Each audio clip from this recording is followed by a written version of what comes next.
Hey, this is IndigoMusic.com. I'm Rohit, and joining me on a very special edition of Rock the Talk is an athlete who has carved a remarkable career as a doubles specialist and is known for his powerful serve and strategic prowess on the court.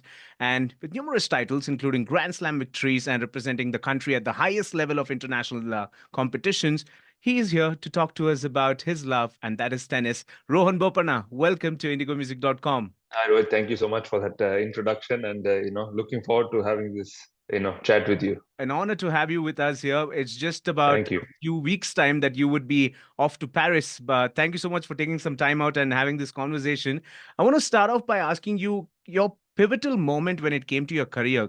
Do you remember it, which, changed your journey as a professional tennis player forever? I would definitely say when the day I got the call to represent India at Davis Cup, I think that is where I truly believe that there is a path here, there is a journey, or to in order to maybe change that belief in terms of just from playing tennis to become a tennis player. The only difference is that we all start playing tennis and then you go on to either keep playing tennis or becoming a tennis player. That is where that real change happened, and I would say yes, in 2002 when I got a call to be in the Indian team is where that change happened. Yeah, and with so many partners, with so many partners on court, like partners in crime, I would like to ask you, put you on a spot. In fact, reflecting on your career, let's see which partnership, according to you, stands out as the most memorable and a successful one, and why. Well, I don't think there is one particular, partner, Rohit, because I think the partners I've shared with or always done well with, there was kind of a lot of learnings in that journey. I was playing with Samullah Qureshi from Pakistan, who was a dear friend of mine before even, we started playing. And I think our journey started together, our breakthroughs happened together. And after playing with him for a few years, I decided to play with Mahesh Bhupati, especially the year of the 2012 Olympics time. And he was a partner who had already had so much of success, so much of experience. So that was amazing to play the entire year and a half with him because I think he taught me a lot on that, tennis circuit, on the double circuit, on in terms of strategy and the way to communicate and find different ways of helping your own game. So I really feel these two guys were a significant part of the journey. And of course, I would say Matthew Ebden currently, who's been a partner I've had the maximum success with, especially having a consistent kind of a year. I would say is someone. Definitely I've got along with extremely well. And I think both for Hebden and myself, the experience we've had for over the years is what we have brought into this partnership and grown and been able to consistently have this much success. Right. And speaking about success, Miami Open 2024, what do such victories and Grand Slams, what perspective does it bring to you when it comes to sports and competition? And how has this influenced your career goals in tennis? I think when you start your journey, you want to be playing at the highest level of the sport, which is the Master Series, which is the Grand Slams. So when you end up winning these titles, that is where you want to really be at. And for me, I think still able to do it at the age of 44, winning the Miami Open. I think feel that self-belief and that mental strength is what has constantly taken me there.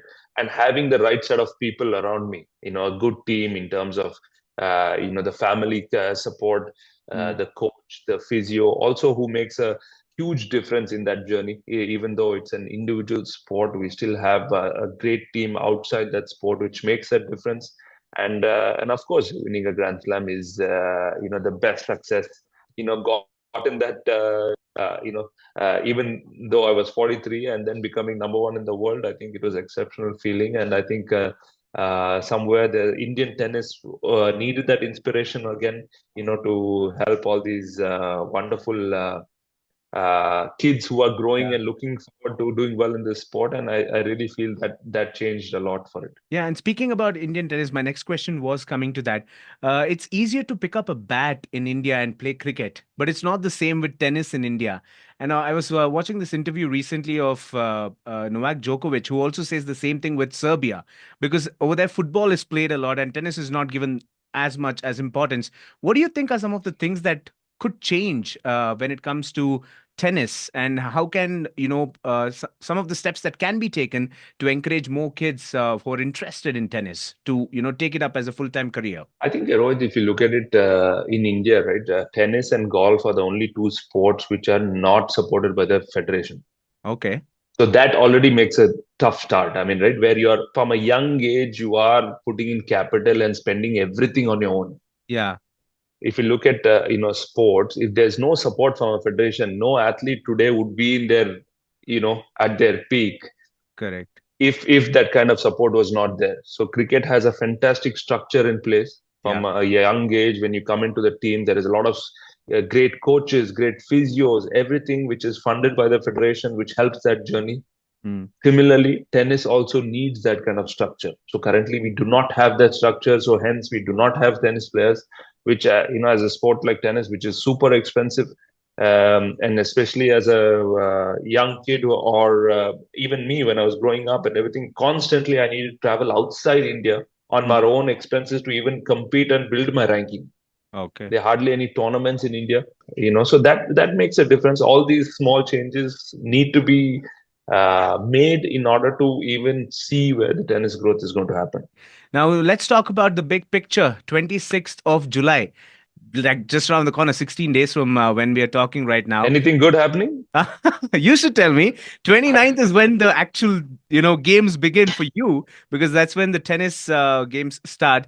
So tell me how much you're looking forward to this year's Olympics and what's the plan? No, I'm extremely proud that I was able to remain in the top 10. First of all, to qualify for these Olympics, and I'm super excited to be competing in my third Olympics. I think it's going to be super special. I have a great partner, Sriram Balaji, by my Balaji. side. Someone who's growing up, doing well in this sport, and really looking forward to playing with him next week in Hamburg and just getting to know a little bit more about his personality, and build a good camaraderie there in order to maybe give ourselves a chance, where we could do well. The idea is to, try and prepare well and, go into this tournament as much as the best we can do, rather. But yeah, excited to be there to, where the best athletes in the world are going to be there. And not only that, and our best athletes from India who are there, who I constantly read about,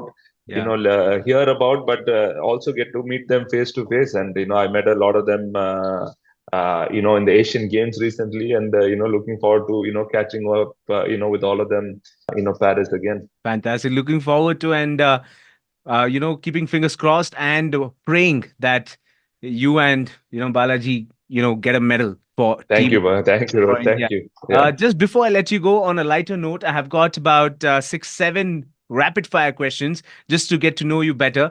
I'll shoot them off to Okay. you to answer them as quickly as possible. So, are you ready? Sure, sure. Let's try it. All right, Rohan Bopanna, here we go. Question number one: favorite tennis tournament to play in? New York, US Open. All right. Best and worst dressed player at a tour? Oh wow! I mean that keeps changing. I think tournament to tournament. But I think Let's say Roger 80 Roger tour. Federer Roger Federer for sure. I think was one of the best out there. He brought the fashion side also to his journey when he came on the court. If you could play doubles with any tennis legend, who would it be? Stefan Edberg. If you weren't a tennis player, what profession would you have pursued? I think I would have been a detective. All right. And if you had a superpower, what would it be? Be invisible. And your go to pump up song before a match? Don't stop believing. One item you always travel with you that's tennis related? My phone. And your favorite opponent? The Bryant twins, because I learned a lot playing against them. Fantastic. Well, Rohan, thank you so much for connecting, taking some time out. All the best for the upcoming Olympic Games, and hope to see you soon in Namauru. Thank you, Roy. Thank you so much for having me. Lovely chatting with you. And yeah, see you back in Namauru very soon.